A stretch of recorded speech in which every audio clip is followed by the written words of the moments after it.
Salve, salve família, que é Claudísio Andrade, DDI Podcast. Que honra estar mais uma vez aqui adentrando no seu lar, né? Estar aqui com você. Os nossos quadros agora estão mais ativos do que nunca, coisa boa, fazendo o negócio direito e também, né, Sistema Valente, saúde física e financeira com o Dr. André Valente. E hoje nós estamos aqui com o Dr. André, né? Mas eu quero pedir a você, se inscreva, compartilhe e comente para que mais vidas possam ser impactadas.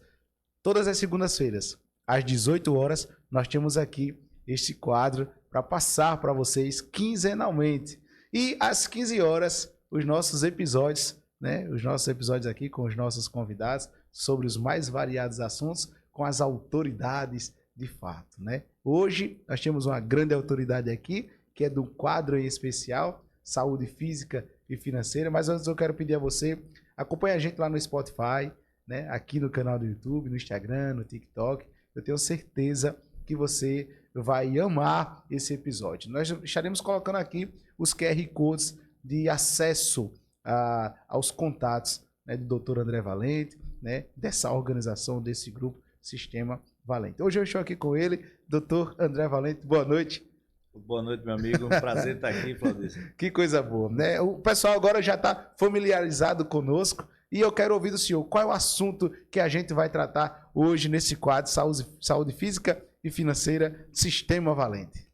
Hoje com a saúde física, a gente vamos tocar aqui num assunto que é muito importante para mim e tem sido um diferencial na minha vida médica, que é a medicina de terceira geração. Eu estou batendo muito nessa tecla, trazendo isso para a nossa comunidade médica, inclusive da área de saúde. E assim, é um ponto que para mim é divisor de águas.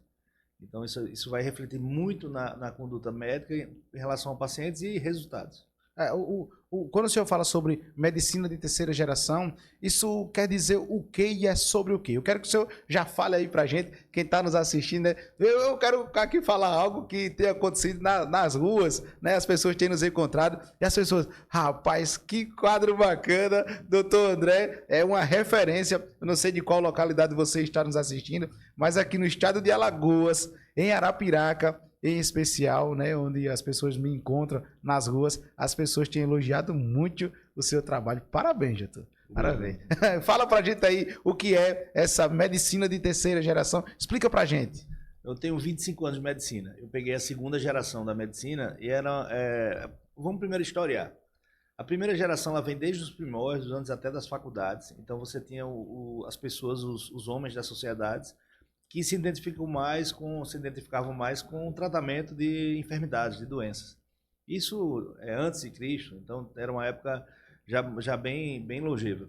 E cada vez mais foi se aprimorando. Então, até o século XIX, para o século XX, essa medicina ela prevaleceu, porque era uma medicina baseada muito em tratar as infecções, as enfermidades. Então, você teve a peste negra, as grandes pandemias das épocas que aconteceram, as guerras, os traumas. Então era muito baseada nesse sentido. E aí se buscou o quê? Desenvolver os antibióticos, as vacinas.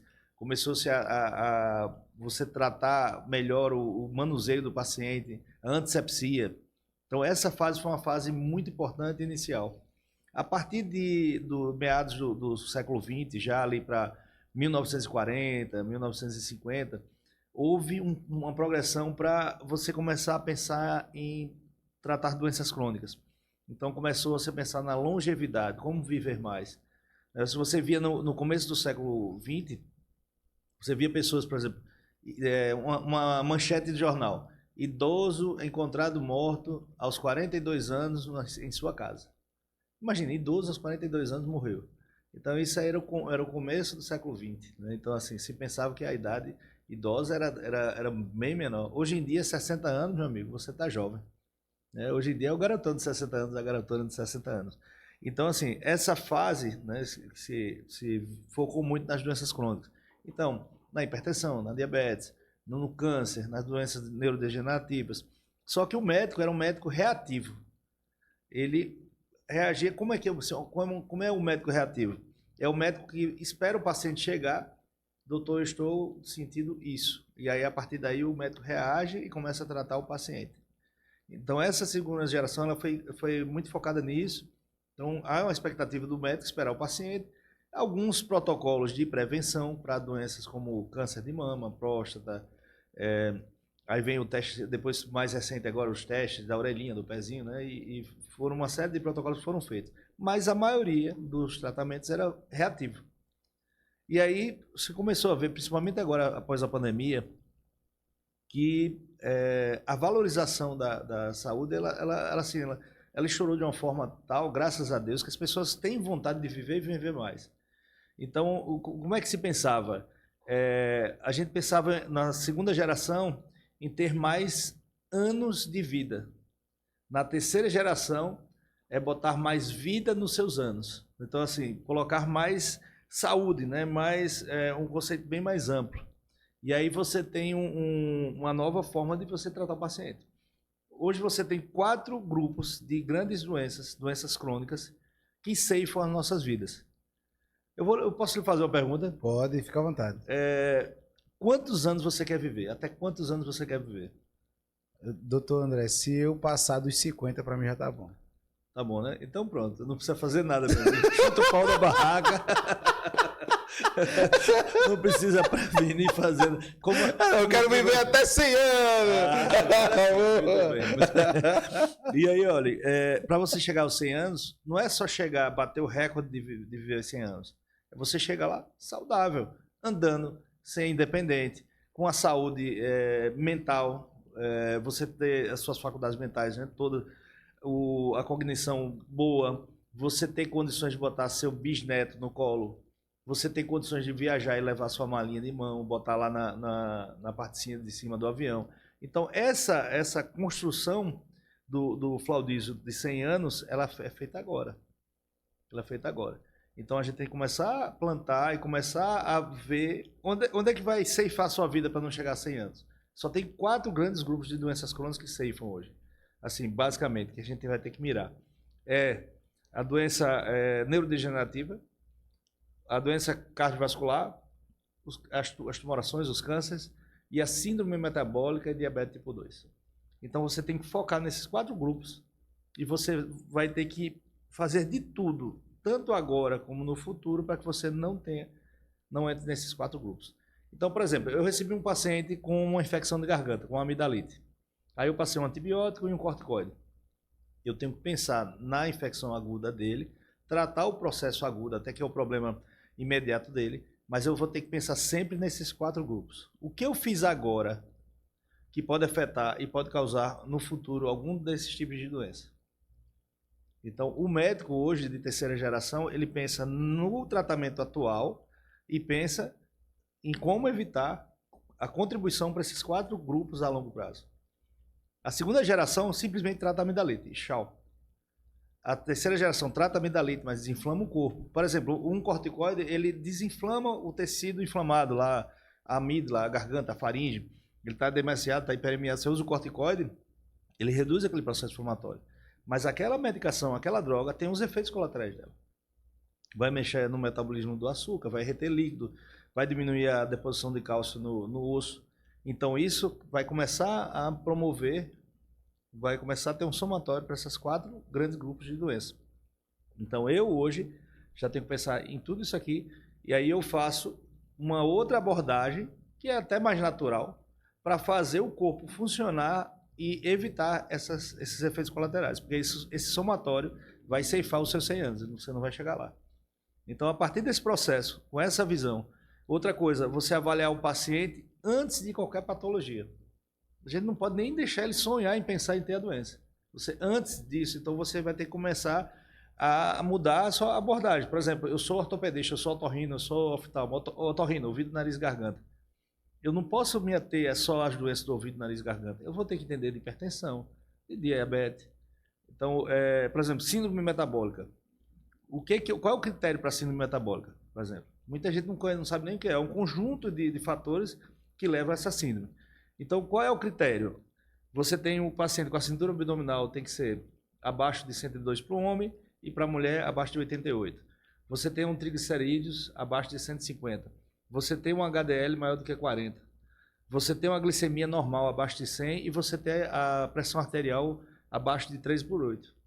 Então, são 5 critérios simples que qualquer médico pode pedir, medir e acompanhar. Isso aí já tira uma dos 4 problemas. Então, qualquer médico, pode ser psiquiatra, otorrino, clínico, cirurgião, se ele se ater a isso, ele pensar nesses 5 fatores, ele pode acompanhar o seu paciente e pode evitar a síndrome metabólica e a diabetes tipo 2, que a incidência hoje é 10/1. Olha quanta gente tem diabetes. Numa cidade de 240 mil habitantes como Arapiraca, tem 24 mil pacientes assim.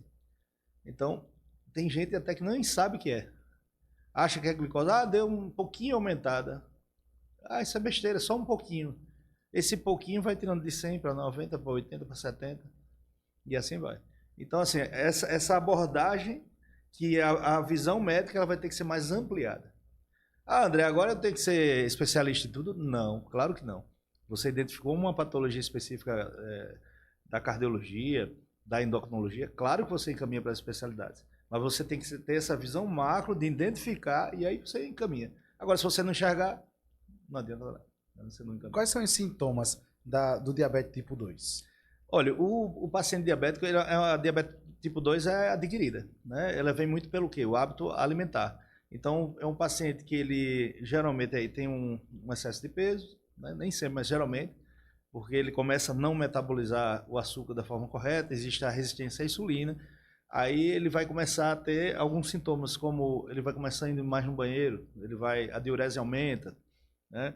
Ele vai começar a ter algumas, por exemplo, tontura, porque esse açúcar elevado, ele começa a irritar o labirinto, alguns hábitos alimentares mudam. Então, esses sintomas são sintomas muito inespecíficos, que você leva um tempo até chegar no médico. Então, se você vai no médico, seja qual for ele, mas ele peça uma avaliação, a glicemia, uma coisa que eu vou instituir lá no consultório, a pessoa que chegar lá, que quiser medir a glicemia, se permitir medir, eu vou medir. Se quiser medir a pressão, então a gente tem que ter uma pré-consulta que já veja esses parâmetros básicos. Outra coisa, a visão da medicina de segunda geração. Você pega uma pessoa de 80 anos e você você pede lá 50 itens de exames de laboratório, por exemplo. Aí você pega uma pessoa de 18 anos, você não pede nem 4 exames, nem 5, ou às vezes nem pede. Ou quando pede é uma coisa muito básica. Não é a idade que determina se a pessoa vai ter, por exemplo, um problema cardíaco ou não. Por exemplo, eu peguei um paciente com 17 anos e fiz a minha avaliação bem completa, bem já ampliada, pensando nessa questão da prevenção. E uma pessoa de 17 anos, magra, que não tinha sintoma nenhum cardíaco, pressão normal, e você tinha lá os marcadores todos indicando possibilidade de doença cardiovascular. Então, essa é uma pessoa que, se você não levanta o alerta, né, se você não levanta a anteninha, ela pode daqui a 10, 15, 20 anos estar infartando, estar tendo um problema, tendo uma morte súbita, que a gente está vendo muito hoje, principalmente no pós-Covid. Então, essa avaliação, você vai fazer um pré-operatório no paciente, por exemplo, não é só um exame simples e vai para a cirurgia, não. Você vai fazer um exame mais completo, você vai preparar o paciente para a cirurgia, você vai desinflamar ele, você tem que ter todo um passo a passo para que se evite a complicação imediata, mas você tem que lembrar nos 4 perfis de doenças crônicas que podem ceifar as nossas vidas. Então, a gente vai inserir mais vida ao longo desses anos. A gente tem visto aí, o senhor falou aqui sobre a questão da obesidade, né? Pessoas que estão acima do peso. Existem aí alguns medicamentos que inclusive estão nas farmácias, né, que as pessoas tá em alta agora utilizar esses medicamentos para o emagrecimento. E aí eu quero ouvir do senhor, até onde é benéfico ou maléfico tais medicamentos no uso contínuo para, assim, a perda de peso? Hoje é uma grande arma você lançar a mão. Não é uma coisa que, assim, tem todo sentido existir. As medicações elas estão evoluindo de uma forma que a semaglutida, o Mounjaro hoje ele tem uma venda de bilhões, né, de dólares. Ele lançou em 2022, ele ele, se eu não me engano, faturou 500 milhões de dólares e já no segundo ano, 2023, foi para 2 bilhões, ou um pouco disso aí, eu não lembro bem a cifra, mas aumentou muito a venda. E eu tenho certeza que 2025 isso aí já estourou muito. Então tem muita gente usando. A obesidade é um problema de saúde pública hoje em dia.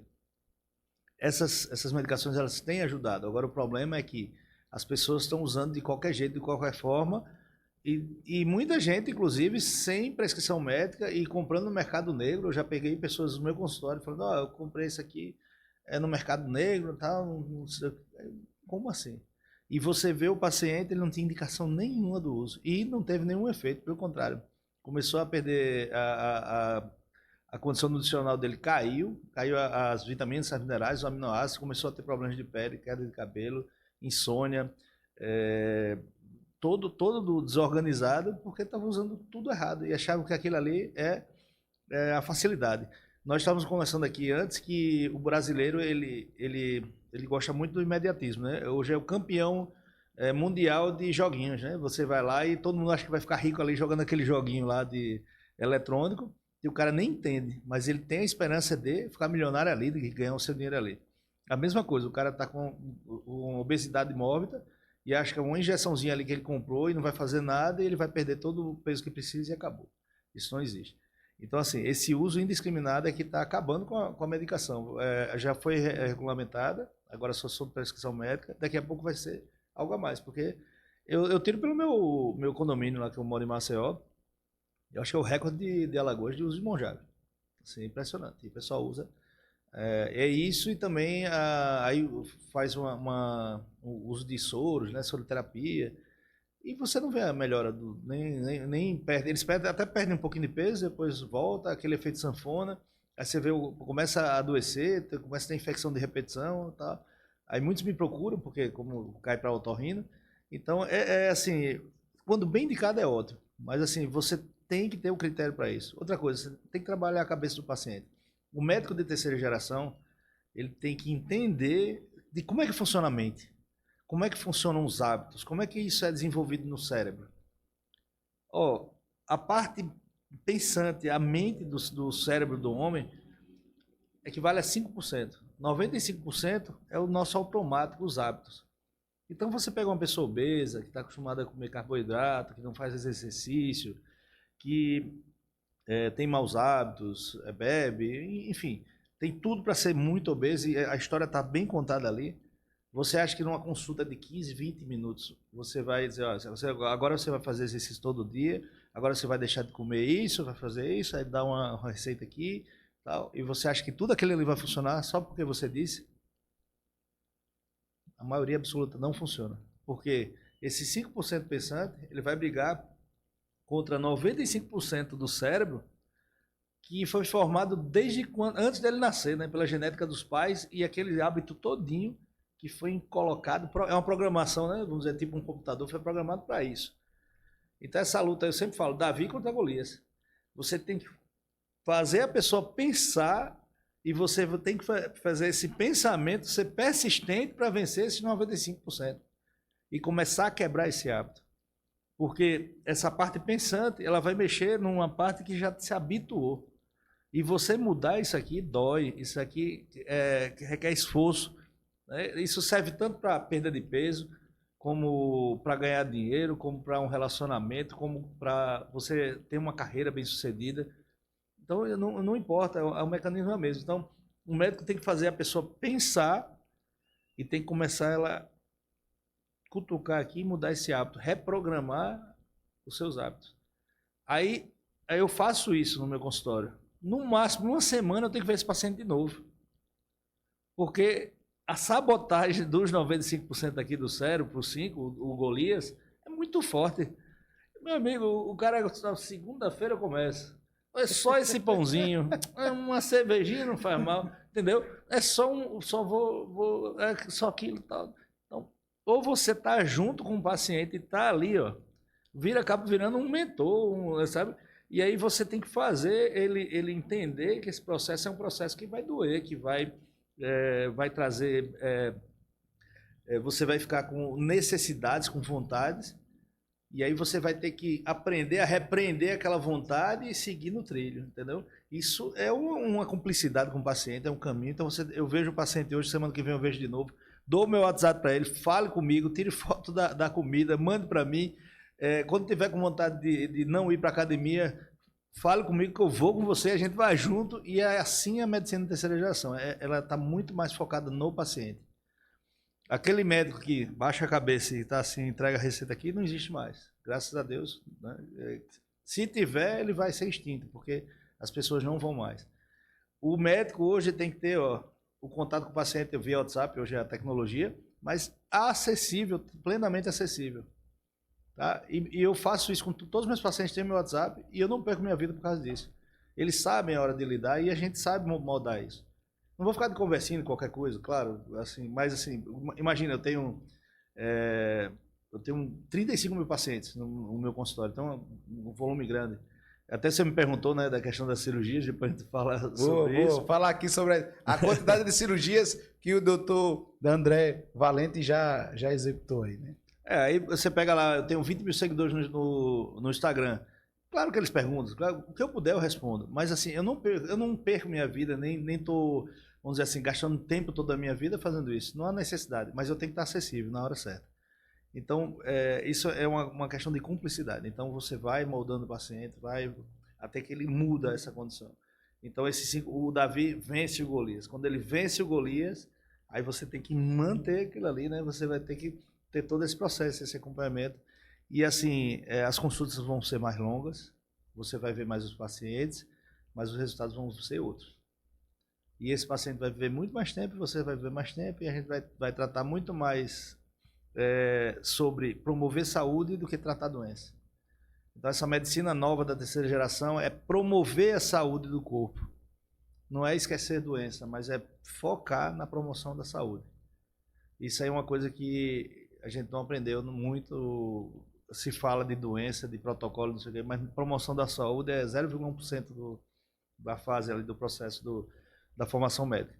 Então tudo isso tem que começar a mudar. A gente vê aí, e o senhor bem falou sobre a questão da alimentação, né? Manda foto da alimentação, e a gente vive aí numa sociedade e numa indústria que disponibiliza muitos enlatados. De supermercados, quando a gente chega, é tudo pronto. É só esquentar que dá para ingerir. Entretanto, nas gerações passadas, por exemplo, na geração do meu pai, ele sequer comia pão. Ele dizia que era massa. Uhum. Isso é massa. Isso é massa. Então, qual era a alimentação dele? Cuscuz, macaxeira, né? A comida regional, né? Do nordestino, né?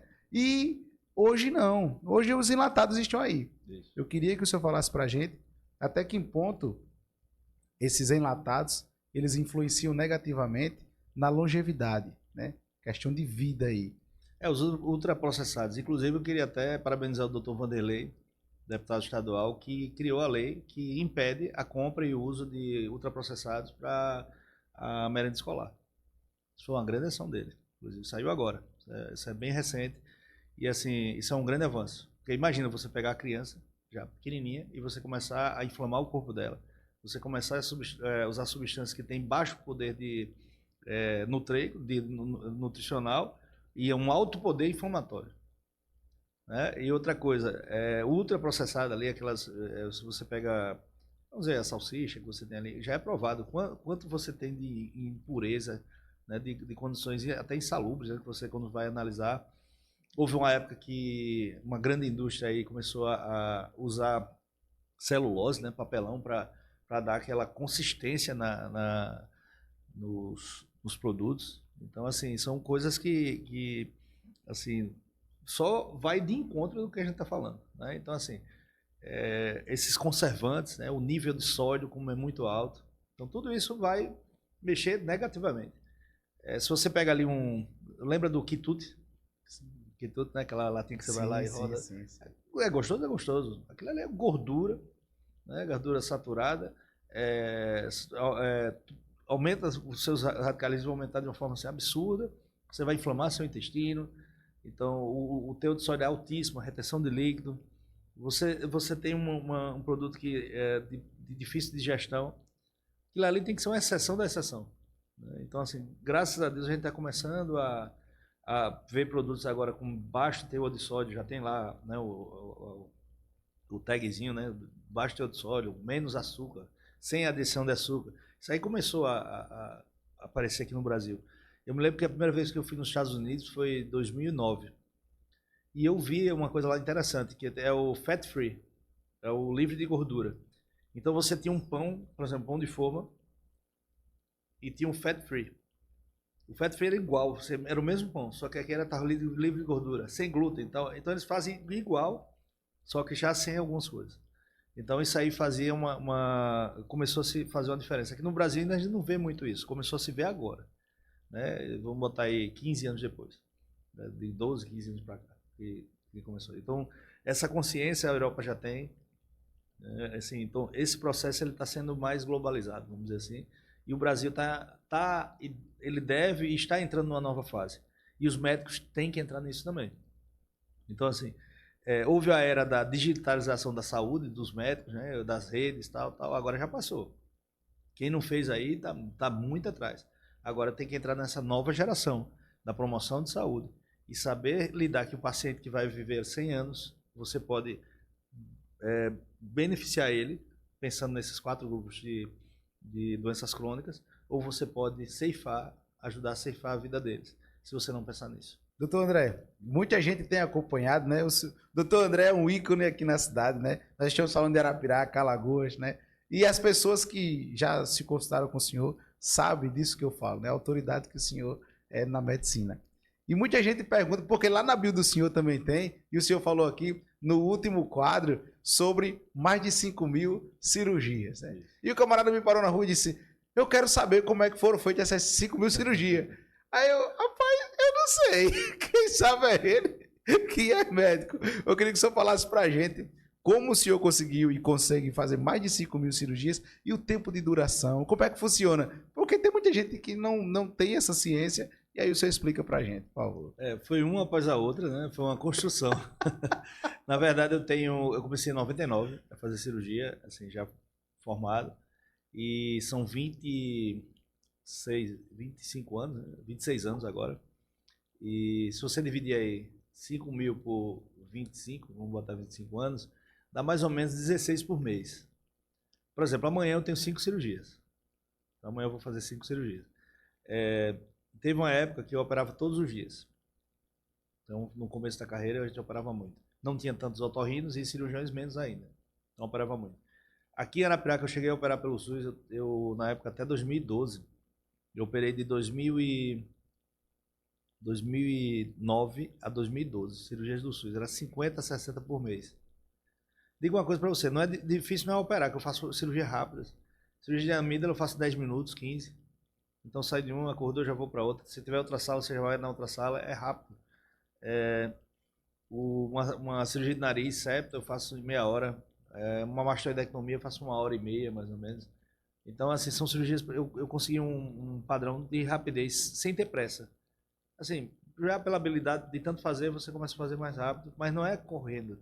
É só porque você já sabe os caminhos que você vai fazer. Por exemplo, a amígdala eu sei fazer de cima para baixo, de baixo para cima, de direita para esquerda, não importa. As várias técnicas que eu aprendi com vários professores com técnicas diferentes. E aí eu peguei todas e uso a que for melhor. Então, isso dá dinamismo. Então, essa época, imagina, 50, 60 por mês. Então, só no ano aí você dá 700, né, e pouco aí.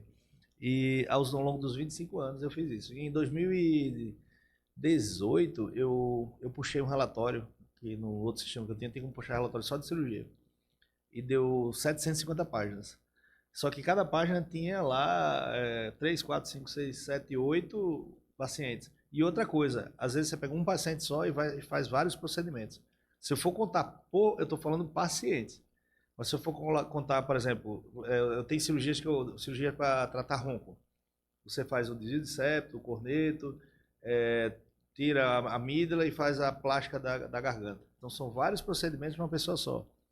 Eu já cheguei a uma cirurgia, é uma exceção, mas eu já cheguei a um paciente com uma sinusite, pansinusopatia gravíssima e com uma mastoidite gravíssima. Então eu fiz 2 cirurgias grandes de uma vez só, e no mesmo tempo. Eu saí do nariz, terminei e fui pro ouvido. Isso aí foi agora pós-pandemia. Eu nunca tinha visto um caso desse. Essa cirurgia primeira já era muito grande. E eu fui para uma segunda grande. Eu saí de lá morto, né? Mas assim, é isso, é um processo construtivo. Tudo na vida é construção, dedicação, construção, né? Você tem que estar se habilitando, se atualizando.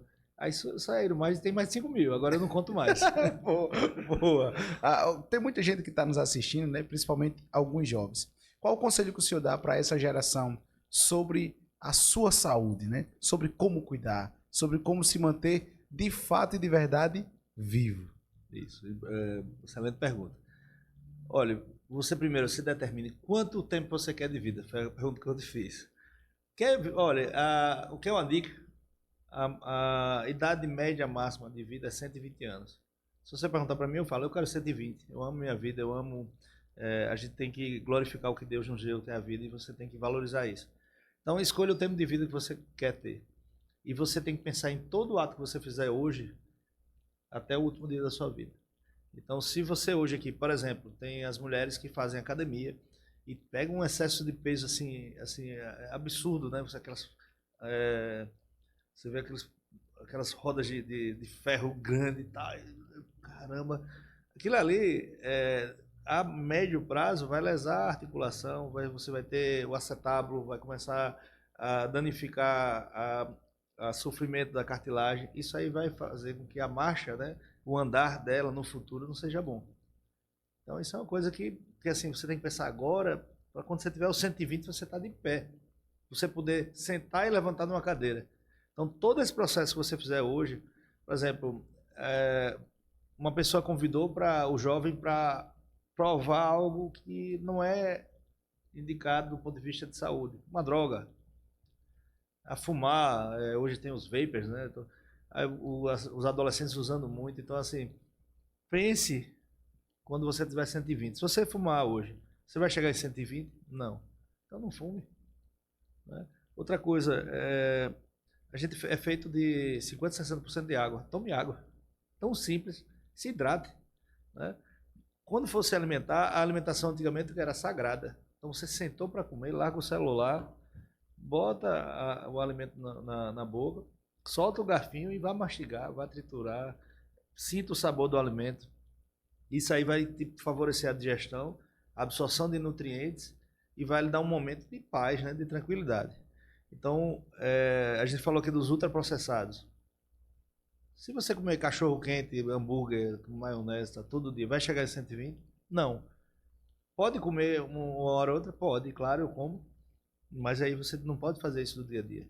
Eu vejo muita gente comendo miojo de manhã, tarde e de noite. Porque eu tô correria ali, eu faço em 3 minutos, tal. Vai chegar a 120 anos? Não. Então se determine quanto você quer chegar, a partir daí você vai seguir sua vida. Se quiser 50, chuta o pau da barraca, meu amigo, que você chega.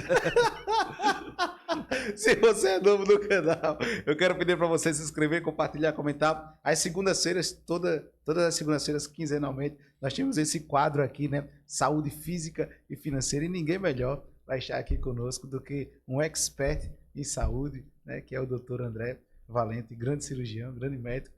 Para a gente é uma honra, né? Ter alguém aqui de Alagoas com esse grau de expertise, de conhecimento, né? E para a gente é muito bom. Doutor André, o que as pessoas podem esperar dos próximos episódios, dos próximos quadros aqui que a gente vai tratar nesse Sistema Valente, é o quadro, e os nossos tópicos são tratados sobre saúde física e financeira. O que é que as pessoas podem esperar? A gente vai estar sempre intercalando. Da saúde física, eu vou estar sempre focando nessa questão da medicina de terceira geração e o que a gente pode fazer no dia a dia para ir contribuindo e alertando as pessoas também, a forma que a gente possa ter longevidade com saúde. Chama Health Span. Então isso é uma coisa que hoje assim eu prego, eu faço no meu dia a dia, e eu espero que propague o maior número de pessoas possíveis. Então, o saúde física vai ser nesse sentido. E isso inclui também a questão da saúde mental. É uma coisa que a gente não falou muito aqui, mas assim, você ter sanidade, você ter felicidade, você aprender a como estimular isso. Do lado financeiro, porque infelizmente, dinheiro traz felicidade, a gente até falou, tal.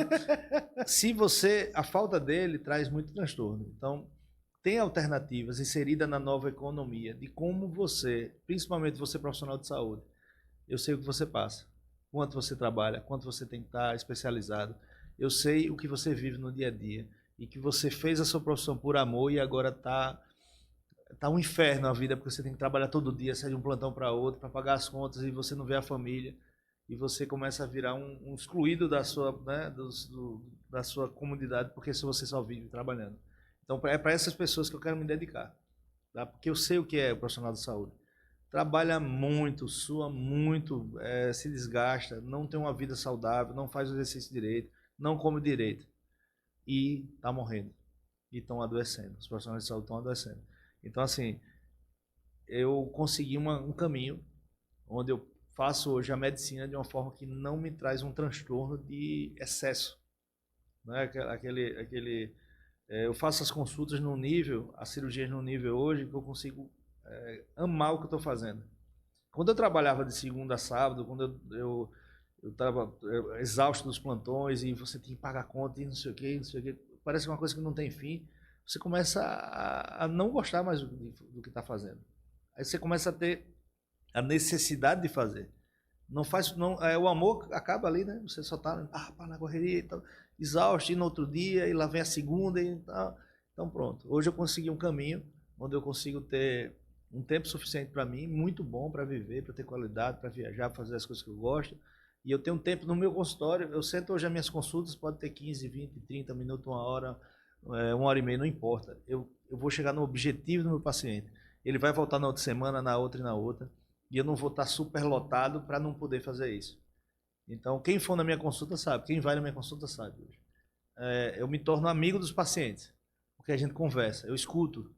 Então, eu escuto. Eu espero que, assim, nesse quadro financeiro, a gente consiga dar diversificação de renda para que você consiga fazer a sua profissão com amor. Isso não só para a área de saúde, mas eu queria me dedicar muito para essas pessoas. Coisa boa. Que honra ter o senhor aqui conosco, né? Eleve muito o nível do DD Podcast. Você ouviu e bem ouviu o que o Dr. André falou aqui pra gente, né? Todas as semanas, né, às segundas-feiras, você vai ouvir um pouco aí sobre empreendedorismo, sobre como ter a sua vida fora do vermelho, né? A gente vive numa sociedade que as pessoas vivem endividadas e o Dr. André, além de médico e muito bem sucedido, também é um grande empresário. E sobre a sua saúde, porque que adianta você ter dinheiro e não ter saúde? Isso. E o que adianta você ter saúde, meu irmão? E também não ter dinheiro. Então, iremos conciliar e tentar ajudar você no que for preciso. Doutor André, por favor, faça as considerações finais, passa as redes sociais aí. Inclusive, está aqui, ó, nesse episódio, né, nesse quadro, aqui no cantinho no rodapé, está aqui o acesso de contato para as pessoas que querem conversar com o doutor André. Fica à vontade e encerra aí o quadro. Olha, Flávio, eu queria agradecer a oportunidade de estar aqui com você, é uma honra.